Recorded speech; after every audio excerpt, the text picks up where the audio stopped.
However, Kwok said Shamshoipo residents do want to turn the district into one of the city's main tourist attractions. Not everyone feels the same. 我哋現有嘅商場 Kwai Ting District Councillor Lam Nap Chi pointed out that the government hasn't given this plan careful consideration. For example, it hasn't considered whether facilities in the districts will be able to accommodate the extra tourists. He also said residents don't want to see shops to only cater to visitors. Simon Lee, a senior lecturer in hotel and tourism management at the Chinese University, said the government should expand the variety of tourist attractions in the territory. He said, for example, there could be flea markets instead of shopping malls in some areas, and the geological park in Saikong and the traditional walled villages in Yunlong should also be promoted to tourists. Evelina Leung, TVB News. The Democratic Party will leave the Alliance for True Democracy after the June 22nd civil referendum on political reform.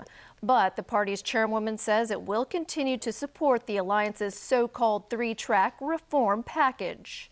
Emily Leung has also called for a second online referendum to allow the public to vote on the government's reform proposal when it's unveiled later this year. Ronnie Samtani reports. A rift in the Alliance for True Democracy became apparent during a vote by Occupy Central supporters earlier this month. The League of Social Democrats and People Power, both members of the Alliance, urged their supporters to vote for political reform proposals other than the Alliance's three-track electoral package. Speaking to TVB News today, Democratic Party Chairwoman Emily Leung admitted that joining the Alliance may have been a mistake. How can you work with people that you do not trust? There have been groups and individuals who attack us very maliciously, both verbally and physically. And these are not our allies. But then why did you agree to go into the True Democracy Alliance with them? We had reservations then, very clear. But certain members of the Pro-Democracy Alliance suggested that they should be invited. We say, okay, let us try to work together. But now we say, okay, enough is enough. The Democratic Party has decided to part ways with the Alliance after Occupy Central's civil referendum on June 22nd. The Alliance's three-track reform proposal for the 2017 chief executive election calls for Republican Party nominations of candidates, as well as nominations to be made by the nominating committee. It is one of the three packages that will be put to the civil referendum. Leung said even after her party quits the Alliance, it will continue to support the three-track package. She also explained that her party will continue to collaborate with other pan-Democrats. By and large, we can work with most of them. We will always work with people with like minds, people that we can trust, people that we respect. The Democratic Party hopes another online referendum will be held to allow the public to vote on the reform proposal that the government is going to put forward in the future. But she added that this should only be held when the government's proposal meets international standards of universal suffrage. Ronnie Samtani, TVB News. With the World Cup just around the corner, Ronnie Samtani takes a closer look into the life of Brazilian football players making a name for themselves right here in Hong Kong. Many youngsters dream to become a professional footballer, but it doesn't come easy. Giovanni Alves da Silva achieved that dream here in Hong Kong, playing for Eastern Ceylon.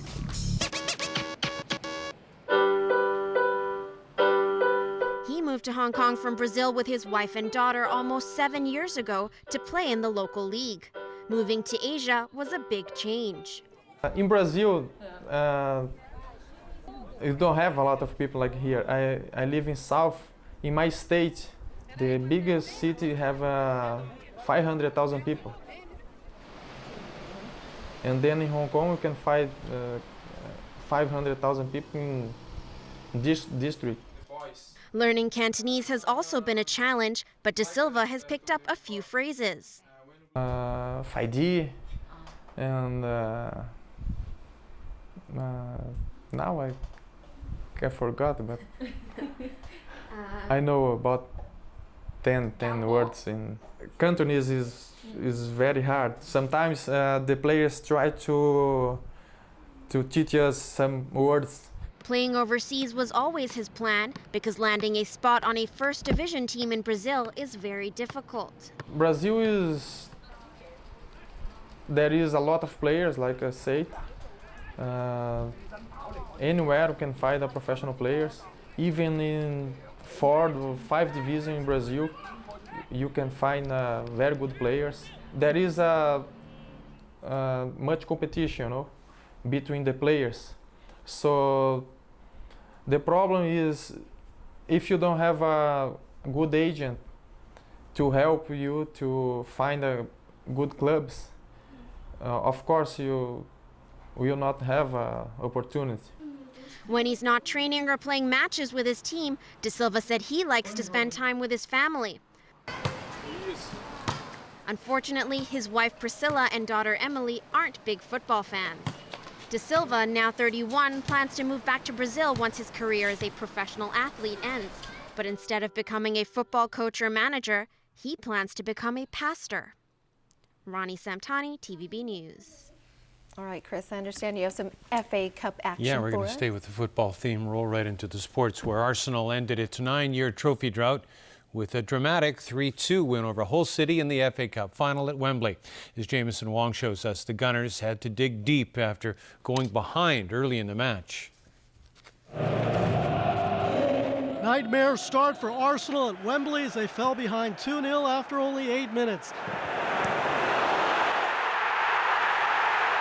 Goals from Hull City's James Chester and Curtis Davies. But Santi Cazorla's free kick in the 17th minute got the Gunners back in the match. And Arsene Wenger's side was level 20 minutes from time. Laurent Koscielny with the quick feed up close, 2-2, and more time was needed to decide this pulsating match. And with 11 minutes left in the extra period, Aaron Ramsey ended Arsenal's long wait for another trophy. 3-2 the final score. The team's last piece of silverware came in this competition in 2005. I've managed to score the winner at Wembley, so I'm over the moon with that. But more importantly, I'm over the moon that we've won the trophy, and hopefully now this will be the first of many.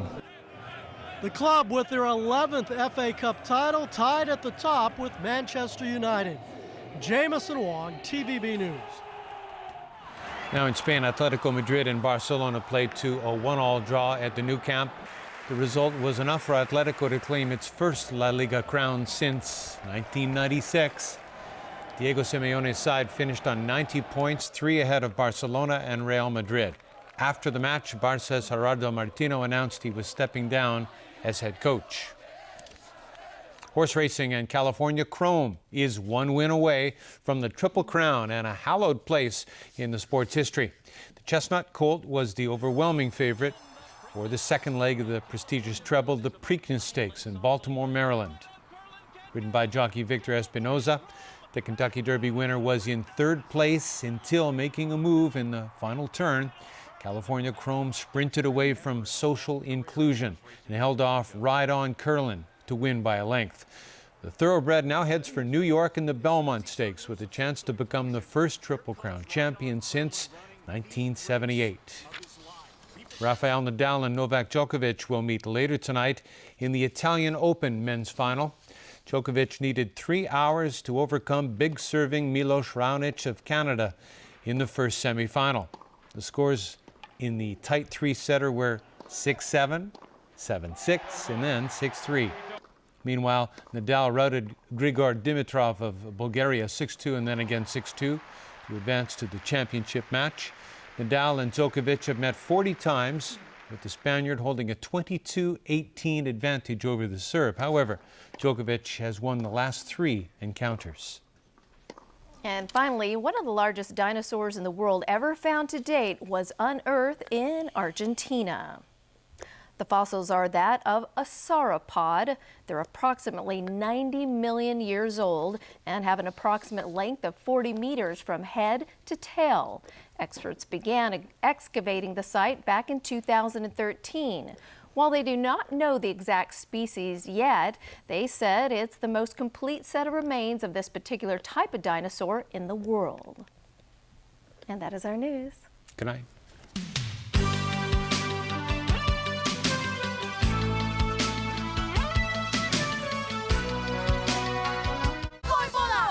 咦，阿斯朗無啦啦都喺度插花嘅，點解要俾黃牌啊？唔係黃牌，係莫釘我。個草地又爛又多水凼，梗係失準啦。一貼一拍，啲蚊即刻彈開啊！莫釘我，耶！點解呢個飯煲可以煮出咁好味嘅飯呢？因為佢係煮飯專家啦。獨特嘅黃金陶轉鍋，舞動沸騰技術，令米粒好似喺鍋度跳舞咁。仲有200度蒸氣循環加熱，食過就知真係唔同㗎。Panasonic IH 蒸氣磁形細絲煲，千金難買好味道。Panasonic. Sun Life Financial presents the Weather Report. Is brought to you by Sun Life Financial. Hello everyone, it was mainly cloudy today with a few showers and squally thunderstorms. There will be more squally thunderstorms later on tonight. At 5 p.m., a southerly airstream was affecting the coast of Guangdong. Up until 5 p.m. today's temperatures range from 27.5 to 30.4 degrees. And the current temperature is 29 degrees Celsius. So Freddie, how's the weather tomorrow?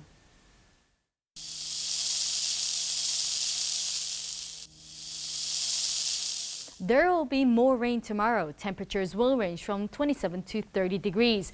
Well, you can expect more rain in the next few days as well. Tomorrow's air quality health index will range from low to moderate. And the maximum UV index forecast for tomorrow will be about 7. Now, here's the latest global weather update.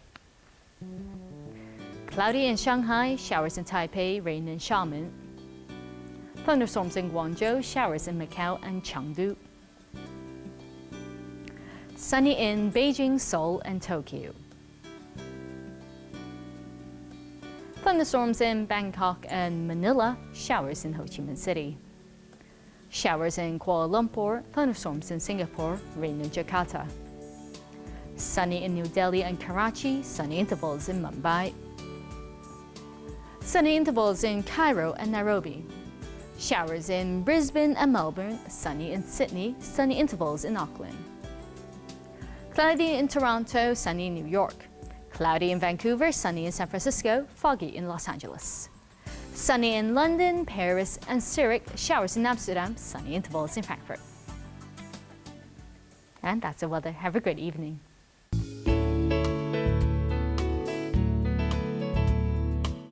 It was brought to you by Sun Life Financial. Life's brighter under the sun. In China, helping someone injured on the road might result in you being blackmailed for causing the injury. In the last of our 3-part series, the Pearl Report examines the fall of the Good Samaritan and the realities of roadside etiquette in China. Monday night at 8. Italian food is popular for 3 reasons: easy to prepare, full of flavor, and guaranteed to please. And each week, Michaela and her guest chef will turn those reasons into delicious dishes. Tuesday, Michaela's Classic Italia at 8 on Pearl. That is a disaster. The chefs are a mess. Ah! What was that? You burnt the bread? This is your worst performance. This looks really bad. Thursday and Friday, MasterChef at 8:30 on Pearl.